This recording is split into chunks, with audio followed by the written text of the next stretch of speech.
মেঘলা আবহাওয়া, তীব্র বাতাস আর গুড়ি গুড়ি বৃষ্টি। এরই মধ্যে রাস্তার পাশ ধরে হেঁটে যাচ্ছিলেন এক তরুণী, কাঁধে ব্যাগ। হঠাৎই প্রচন্ড বাতাসের বেগে মেয়েটি সোজা উড়ে গিয়ে পড়লেন রাস্তার মাঝখানে।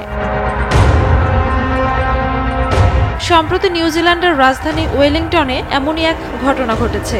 ২১শে অক্টোবর সকালের দিকে ফুটপাত ধরে সতর্কভাবে হাঁটছিলেন এক তরুণী। হঠাৎ প্রবল ঝড়ো হাওয়ায় তিনি ভারসাম্য হারিয়ে রাস্তার মাঝখানে উড়ে যান। মুহূর্তটি একটি কাছাকাছি গাড়ির ড্যাশক্যাম ক্যামেরায় ধরা পড়েছে, যা ভাইরাল হয়ে যায়। ওয়েলিংটন নিউজিল্যান্ডের সবচেয়ে বায়ুবহুল শহর হিসেবে পরিচিত। ঘটনার সময় এলাকায় orange level strong wind warning জারি ছিল। বাতাসের গতি ঘন্টায় প্রায় ৭৫ মাইল বা ১২০ কিলোমিটার পর্যন্ত পৌঁছেছিল। তবে সৌভাগ্যক্রমে তরুণীর কাছাকাছি আসা গাড়িটি সময়মতো থেমে যায়। তরুণীটি দ্রুত উঠে নিরাপদ স্থানে চলে যান এবং কোনো আঘাত ছাড়াই বেঁচে যান।